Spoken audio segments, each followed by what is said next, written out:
Friends, again second lecture electric charge का। Last time पे हमने बात किया था इलेक्ट्रिक चार्ज कि इलेक्ट्रिक चार्ज किसी भी बॉडी का एक इंट्रिंसिक प्रॉपर्टी होती है, इनहेरेंट प्रॉपर्टी होती है, जो कि किसी दूसरी बॉडी को अट्रैक्ट या रिपेल करती है। हमने लास्ट टाइम में बात किया था उसके कैरेक्टरिस्टिक्स की, चार्ज कितने टाइप के होते हैं। अब हम बात करते हैं चार्ज को किस तरीके से हम जनरेट कर सकते हैं। जैसे हमारे पास 2 या 3 मेथड है जनरली जनरेट करने का। मतलब क्या है, अगर आप मैं बोल रहा हूँ चार्ज को जनरेट करना, देन आप बोलोगे कि लास्ट टाइम पे हमने एक बात की थी charge nether be created nor be destroyed. तो यहाँ जनरेट करने का मतलब है किसी बॉडी के अंदर चार्ज को इंड्यूस करना या किसी बॉडी के अंदर चार्ज को ट्रांसफर करना।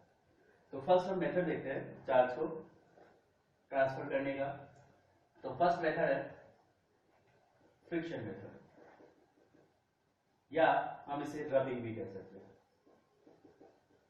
फ्रिक्शन या रबिंग से मतलब है कि मान लीजिए मेरे पास 2 ऑब्जेक्ट है और इन दोनों ऑब्जेक्ट्स पर मैंने आपस में रब किया है, मैं दोनों को रब करता हूं। तो इन दोनों के बीच के रिलेटिव मोशन की वजह से इनमें से जिसके पास भी जिसका भी न्यूक्लियस से इलेक्ट्रॉन वीकली बॉन्डेड होंगे, वो इलेक्ट्रॉन्स क्या होंगे, किसी दूसरे बॉडी के ऊपर ट्रांसफर हो जाएंगे।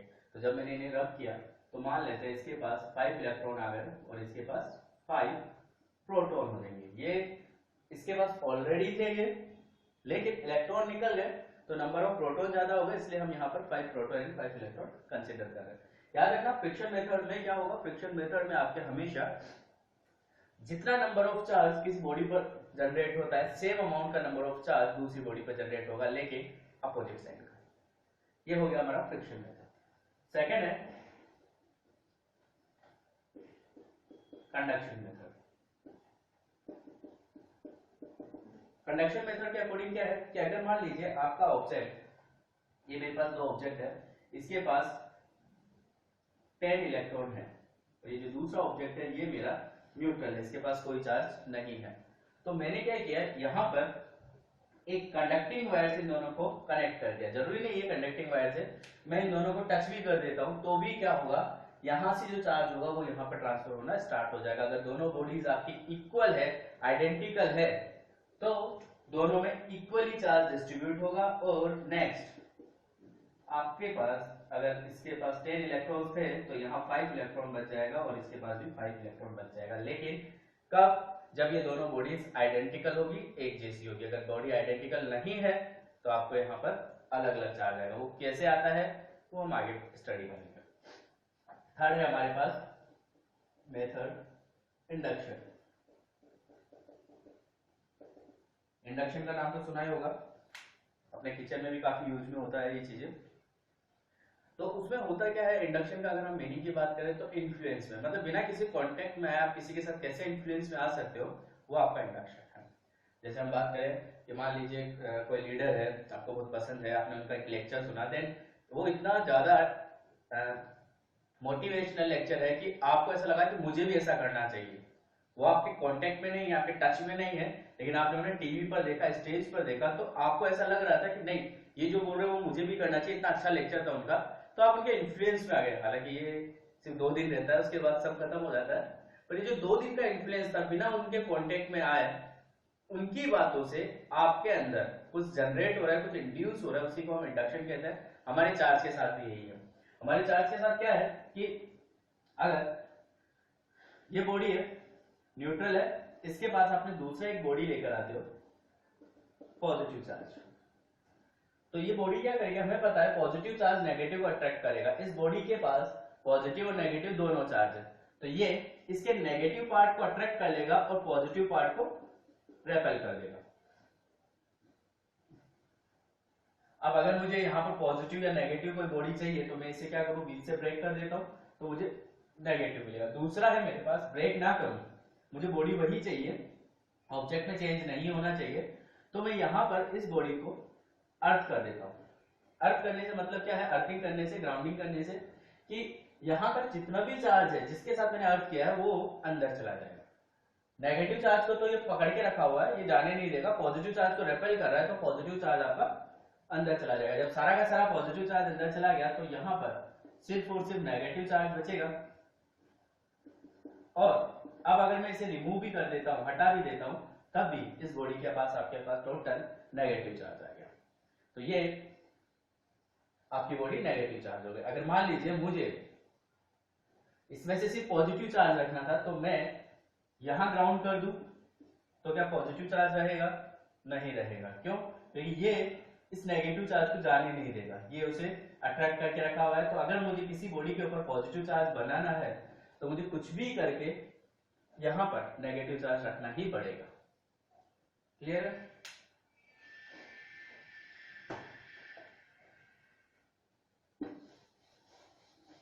इस तरीके से हम किसी भी बॉडी के अंदर चार्ज जनरेट कर सकते हैं।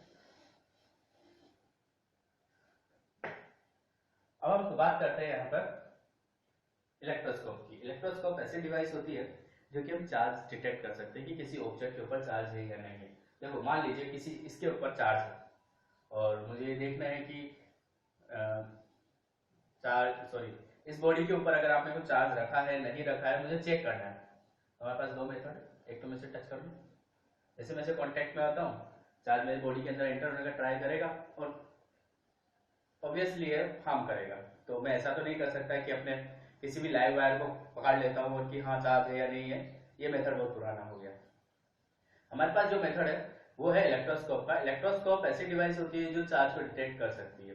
इलेक्ट्रोस्कोप में भी दो टाइप के इलेक्ट्रोस्कोप होते हैं, एक होता है चार्ज और एक होता है अनचार्ज। चार्ज इलेक्ट्रोस्कोप वो जिसमें हम ये भी पता कर सकते हैं कि जो आपका चार्ज है वो पॉजिटिव है या नेगेटिव है, जबकि अनचार्ज इलेक्ट्रोस्कोप में हम ये पता नहीं कर सकते कि आपका जो चार्ज है वो पॉजिटिव या नेगेटिव। चेक करते हैं, इलेक्ट्रोस्कोप की बात करते हैं।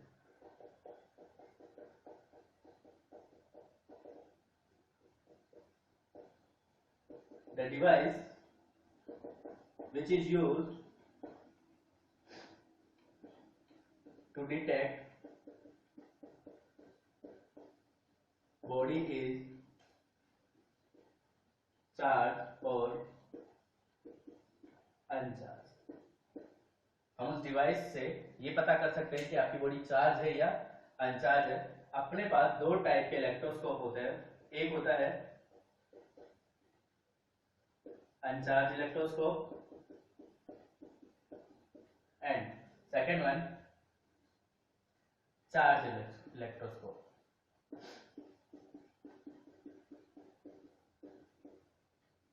अनचार्ज इलेक्ट्रोस्कोप में देखिए क्या है इसका बेसिक फिनोमिना, वो देखते हैं। आपके पास एक ग्लास का जार होता है, इसके अंदर ये एक मेटेलिक रोड होती है,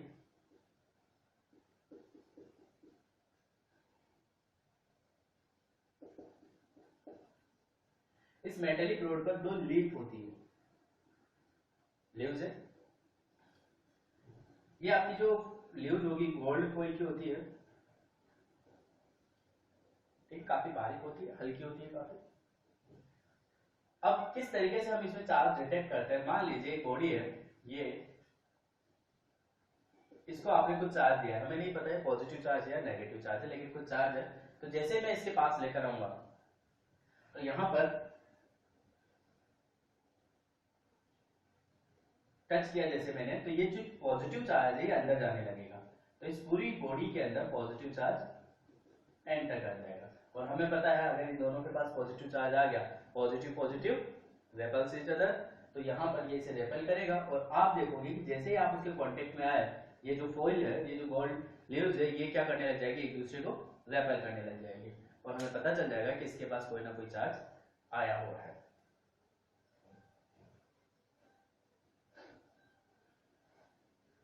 एक होता है, और इसमें भी क्या है ना, यहाँ तो हम इसके कांटेक्ट में आ गए, हम कांटेक्ट में नहीं आते।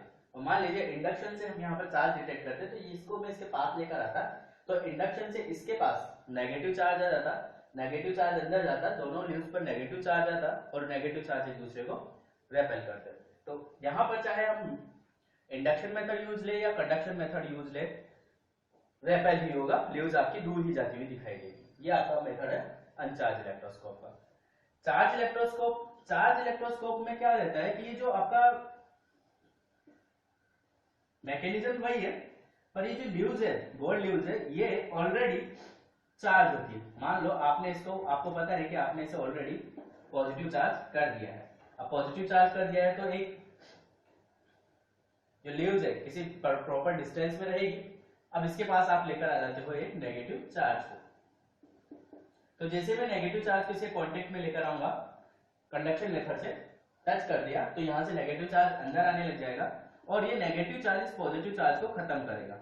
तो पहले यहां पर जहां पॉजिटिव चार्ज ज्यादा था, अब पॉजिटिव चार्ज कम हो गया। पॉजिटिव चार्ज कम हो गया, इसका मतलब क्या होगा?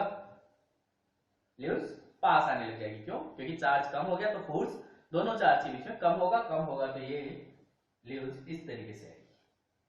क्लियर? मान लीजिए, तो मुझे पता चल गया ना, यहाँ पे पॉजिटिव चार्ज था, लीव्स पास आ रही है, मतलब लीव्स के अंदर, इन लीव्स के अंदर अपोजिट चार्ज आ रहा होगा। अपोजिट चार्ज कौन सा? Negative charge. तो ऊपर कौन सा है? Negative charge. मान लो मैं इसे कांटेक्ट में लेकर आता हूं पॉजिटिव चार्ज। तो अगर मैं पॉजिटिव चार्ज लेकर आता हूं तो ये पॉजिटिव चार्ज अंदर जाएगा, तो इन लीव्स पर और ज्यादा पॉजिटिव चार्ज हो गया, और ज्यादा पॉजिटिव चार्ज हो गया तो लीव्स क्या होगी? रिपेल करने लग जाएगी, ज्यादा रिपेल करेगी। तो यहाँ पर ये जो लीव्स है वो अपोजिट डायरेक्शन में जाने लगेगी। तो अगर लीव्स सेम डायरेक्शन में जा रही है, कंडक्शन मेथड की बात कर रहे हैं, याद रखना, लीव्स सेम डायरेक्शन में जा रही है तो इसके अंदर नेगेटिव चार्ज आ रहा है। लीव्स अपोजिट डायरेक्शन में जा रही है, पॉजिटिव लीव्स अपोजिट डायरेक्शन में जा रही है, मतलब उसके अंदर पॉजिटिव चार्ज आ रहा होगा। तो ये इस तरीके से हम पता कर सकते हैं। यहाँ अनचार्ज इलेक्ट्रोस्कोप में आप पता नहीं कर सकते हो कि कौन सा चार्ज था, लेकिन चार्ज इलेक्ट्रोस्कोप में आप पता कर सकते हो कौन सा चार्ज था। जरूरी नहीं है नेगेटिव चार्ज रखें, हम इससे पॉजिटिव चार्ज भी रख सकते हैं। नॉर्मली पॉजिटिव चार्ज रखा जाता है। पॉजिटिव चार्ज रख दिया, अब ऊपर से अगर आपके पास पॉजिटिव चार्ज, नेगेटिव चार्ज रख दिया, ऊपर से अगर आपके पास पॉजिटिव चार्ज आ रहा है तो नेगेटिव चार्ज को खत्म करेगा, लीव्स पास आएगी। यहाँ नेगेटिव चार्ज, ऊपर से नेगेटिव चार्ज आ रहा है, लीव्स रेपेल करने लग जाएगी। तो ये आपका इलेक्ट्रोस्कोप का कंसेप्ट हो गया। इजी सा कंसेप्ट है, कुछ इसमें स्पेशल नहीं है।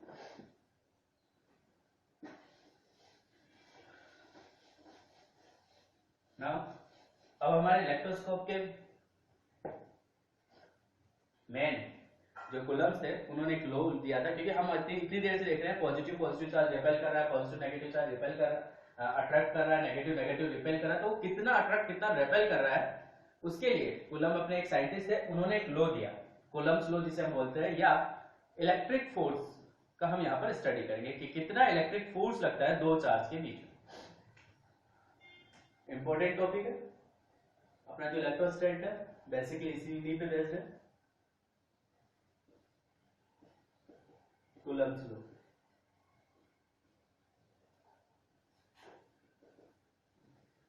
इन्होंने क्या बताया? इन्होंने बोला कि अगर if there are two charges Q1 and Q2 are placed at a distance r, then the force between Q1 and Q2 will be proportional to product of their charges. The force between Q1 and Q2 is proportional to product of their charges, inversely proportional to the square of distance between them. So we can write F is proportional to Q1 Q2 upon R square. If we remove proportional sign, then we have to put a constant K, F equals to Q1 Q2 upon R square. This is known as Coulomb's law, where K, proportionality constant, the value of K is 9 into 10 to the power 9 Newton meter square per Coulomb square. You can also write K 1 upon 4 pi epsilon naught, where epsilon naught is permittivity of vacuum और air। मतलब ये आपका medium है कि दोनों charge के बीच में क्या मीडियम रहेगा, एप्सिलॉन नॉट उसे डिनोट करता है। हम इसके बारे में थोड़ा आगे स्टडी करेंगे, पर अभी epsilon not equals to permittivity of vacuum and air, and the value of epsilon not 8.85 into 10 to the power -12 coulomb square newton metre square. ये आपका कूलम्ब्स लॉ है। ठीक है, वापस देख लो। कूलम्ब्स लॉ क्या है कि अगर दो चार्ज पास रखे हुए हैं r डिस्टेंस पर, तो उनके बीच का जो फोर्स होगा दोनों चार्ज के प्रोपोर्शनल होगा, उनके बीच का डिस्टेंस के इनवर्सली स्क्वायर के इनवर्सली प्रोपोर्शनल होगा। So we can write F proportional to Q1 Q2, F inversely proportional to 1 upon R square. Now F is proportional to Q1 Q2 upon R square. So अगर आप ये proportional sign remove करते हैं तो हमें पता है जब भी प्रोपोर्शनल साइन रिमूव करेंगे कोई ना कोई कांस्टेंट हम यूज करते हैं। यहाँ हमने k यूज किया है, F equals to k Q1 Q2 upon R square। ये इसका फॉर्मूला हो गया फोर्स का कि दोनों के बीच में कितना फोर्स लग रहा है। जहां पर k का वैल्यू है, k जो प्रोपोर्शनलिटी कांस्टेंट है उसका वैल्यू है 9 × 10 to the power 9 newton metre square पर कूलम स्क्वायर, और k को ही हम लिखते हैं 1/4 पाई एप्सिलॉन नॉट, जहां एप्सिलॉन नॉट आपका परमिटिविटी ऑफ वैक्यूम है कि आपके वैक्यूम या एयर है वो कितना इंड्यूस हो सकता है, वो परमिटिविटी होती है। और इसका जो वैल्यू होता है 8.85 × 10 टू द पावर -12 कूलम पर न्यूटन मीटर स्क्वायर। ये आपका कूलम्ब्स लॉ हो गया। ठीक है, कूलम्ब्स लॉ पे बेस्ड हम क्वेश्चंस कर सकते हैं एक दो।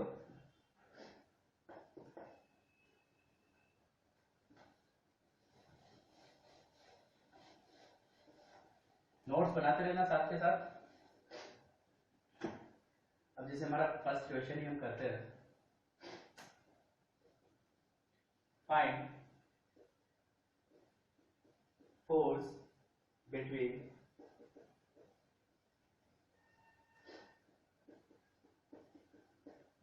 two electrons placed at 1 angstrom distance, we are 1 angstrom apart। ये आपके दो इलेक्ट्रॉन है और वो दोनों 1 एंगस्ट्रॉम डिस्टेंस के ऊपर रखा हुआ है, तो आपको फाइंड करना है कि वहां पर कितना फोर्स रहेगा।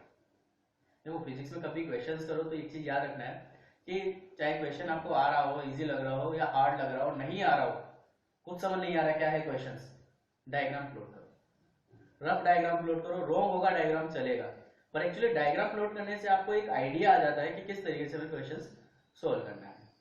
मैं हमेशा यही सजेस्ट करता हूँ स्टूडेंट को कि डायग्राम पहले प्लॉट कर लो, उसके बाद हम क्वेश्चंस करेंगे।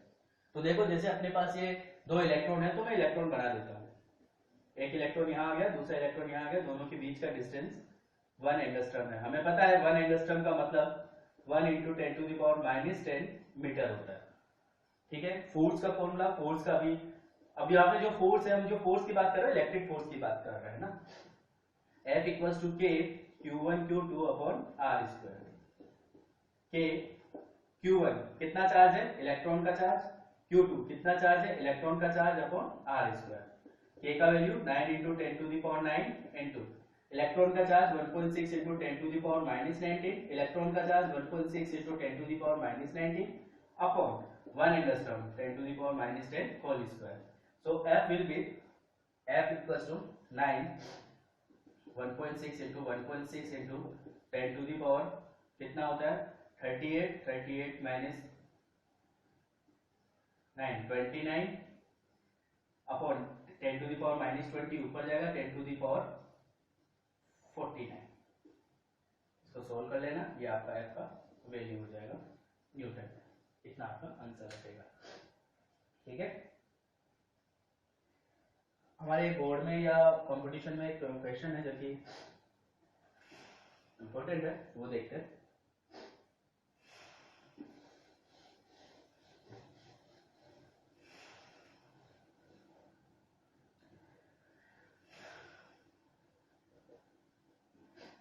क्वेश्चन क्या है कि फाइंड रेशियो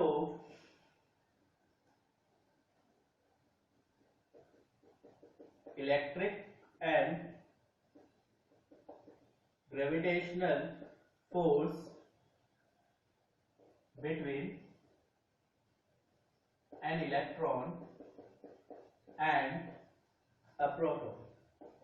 एक प्रोटॉन और एक इलेक्ट्रॉन है, वो किसी डिस्टेंस पे रखा हुआ है, तो आपको रेशियो फाइंड करना है इलेक्ट्रिक फोर्स का एंड ग्रेविटेशनल फोर्स का। तो आपको क्या पता होना चाहिए, यहाँ पर आपको पता होना चाहिए इलेक्ट्रिक फोर्स का फॉर्मूला क्या है, एंड ग्रेविटेशनल फोर्स का फॉर्मूला क्या है। इलेक्ट्रिक फोर्स का फॉर्मूला तो हमने देखा, एंड ग्रेविटेशनल फोर्स का फॉर्मूला आपने 11th क्लास में देखा था, लिख बना देता है। तो F इलेक्ट्रिक फोर्स क्या है, K Q1, इलेक्ट्रॉन कौन सा है, इलेक्ट्रॉन है, और दूसरा क्या है, प्रोटॉन है। चलिए, वैसे तो दोनों के पास चार्ज सेम होता है, तो मैं सीधा लिख सकता हूं कि charge of electron charge of proton upon R square. Gravitational force के लिए मैं लिख सकता हूं G m mass of electron mass of proton upon R square. मुझे दोनों का रेशियो चाहिए Fe अपॉन Fg। तो मैं अगर दोनों को डिवाइड करता हूं तो क्या होगा देखना, K QE QP upon R square, G ME MP upon R square, ये कैंसिल हो गए, तो हमारे पास क्या बचा, K upon G QE QP upon ME MP। So Fe upon Fg will be equals to K का value 9 into 10 to the power minus 9 into Q का value 1.6 into 10 to the power minus 19, QP का value 1.6 into 10 to the power minus 19, G का value, G क्या है यहाँ पर, gravitational constant. Gravitational constant का value कितना होता है,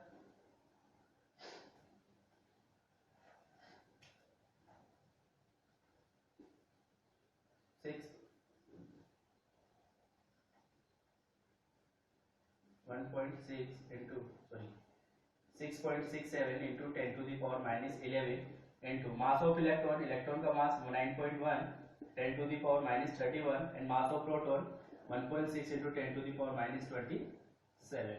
इसको जब हम सोल्व करेंगे तो हमारे पास दोनों का रेशियो आ जाएगा।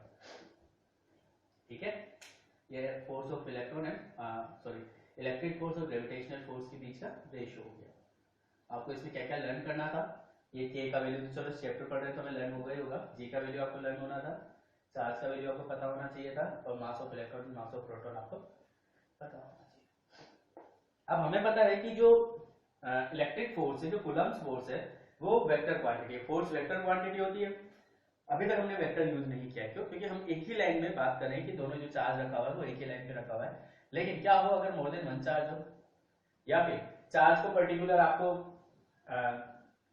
वेक्टर फॉर्म में, चार्ज का जो डिस्टेंस है फ्रॉम ओरिजिन वो आपको वेक्टर फॉर्म में दिया हुआ हो, मतलब पोजीशन वेक्टर आपको दिया हुआ हो, तो किस तरीके से हम उन्हें सोल्व करते हैं उसके लिए हम वेक्टर फॉर्म में ये फॉर्मूला पढ़ लेते हैं।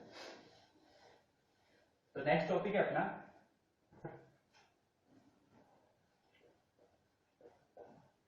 Coulomb's law in vector form. ठीक है, तो Coulomb's law in vector form, देखो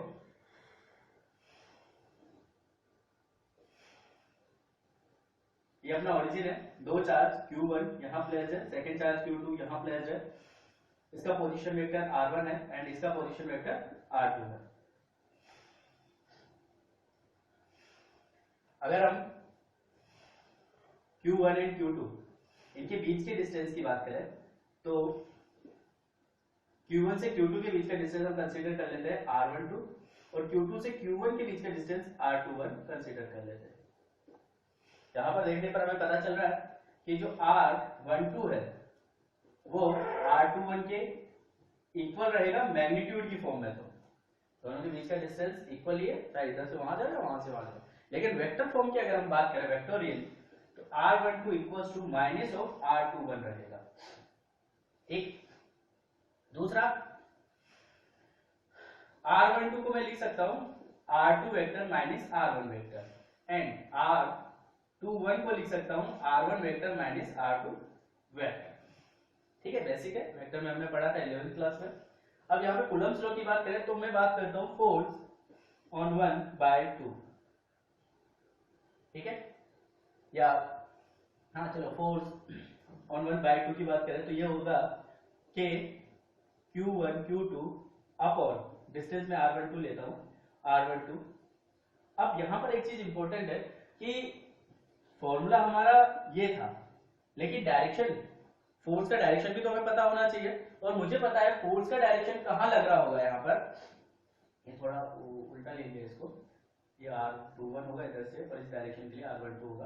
तो जो फोर्स लगेगा 1 पर F12 वो किस डायरेक्शन में लग रहा होगा, R12 की डायरेक्शन में, मतलब जहां पर R12 है उस डायरेक्शन में आपका फोर्स का फॉर्मूला लग रहा है। तो मुझे अगर डायरेक्शन को शो करना है तो मुझे पता है कि जो डायरेक्शन है, फोर्स का जो डायरेक्शन है वो डिस्प्लेसमेंट के डायरेक्शन के अलोंग है, जो डिस्टेंस है उनके बीच का उस डायरेक्शन के अलोंग है। और मुझे अगर किसी का डायरेक्शन शो करना होता है तो मैं कैप फॉर्म में डायरेक्शन शो करता हूं, यूनिट वेक्टर की फॉर्म में। तो जो डिस्प्लेसमेंट का डायरेक्शन है वो R12 कैप है। यहां पर मैं अगर कैप से मतलब एक यूनिट वेक्टर से मल्टीप्लाई करता हूं तो मेरे इसके अंदर कोई फर्क नहीं पड़ेगा, लेकिन मुझे डायरेक्शन मिल जाएगी। ठीक है, तो यहां पर सिर्फ और सिर्फ डायरेक्शन शो करने के लिए हमने इससे मल्टीप्लाई किया है। अगर यूनिट वेक्टर यूज नहीं करते, कोई और वेक्टर यूज कर दे तो हमारा ये फोर्स का वैल्यू चेंज होता, फोर्स ही नहीं देता वो। आपको ये पता है कि R किसी का भी केप होता है, किसी वेक्टर का केप होगा, उसका फॉर्मूला होता है R12 vector upon R12 mode. ये वैल्यूज हम यहाँ पुट कर देते हैं, तो F12 K Q1 Q2 upon R12 whole cube R12 vector, यहाँ पे वैल्यूज मैंने पुट कर दी। तो ये मेरे पास फोर्स हो गया, फोर्स ऑन 1/2। सेम अगर मैं सेकंड के लिए फाइंड करूं कि फोर्स ऑन 2/1, तो फॉर्मूला क्या रहेगा, 12 vector upon R21 magnitude whole cube, ये हो गया F21। तो Coulomb's law in vector form हमारा ये फॉर्मूला आ गया। जब भी हमें वेक्टर फॉर्म में आप फाइंड करना होगा फोर्स, तो हम ये वाला फॉर्मूला यूज करेंगे। यहां देखो F21 जो आया, मुझे पता है R21 जो है मेरा वो इक्वल है माइनस ऑफ R12 के, R21 का मोड इक्वल है R12 के। तो यहाँ पे मैं वैल्यूज पुट कर देता हूँ, A Q1 Q2, R21 की जगह पे minus R12 vector upon R12 whole cube. So F21 equals to minus of K Q1 Q2 R12 vector upon R12 whole cube. और इसको देखने पे पता चल रहा है कि ये F21 के इक्वल है। So F21 equals to minus of F12। क्या पता चला कि जो फोर्स 1 पर लग रहा है सेम अमाउंट का फोर्स 2 पर भी लग रहा है। ये आपके न्यूटन के थर्ड लॉ को बताता है कि every action is equal and opposite reaction. जितना फोर्स, दो चार्ज रखे हुए थे, जितना फोर्स एक चार्ज सेकंड चार्ज पर एक्सर्ट कर रहा है, सेम अमाउंट का फोर्स सेकंड चार्ज भी फर्स्ट चार्ज पर एक्सर्ट करेगा। क्लियर है? तो ये अपना कूलम्ब्स लॉ हो गया वेक्टर फॉर्म में।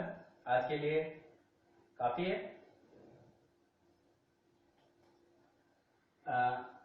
जो अपना होमवर्क रहेगा, अपनी जो बुक है या जो मैं आपको लिंक के अंदर शेयर करता हूं, एक डीपीपी लिंक के अंदर डीपीपी शेयर करता हूं, उस डीपीपी को सोल्व करना।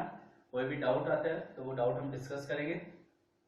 ठीक है, बाकी नोट्स बनाते रहो।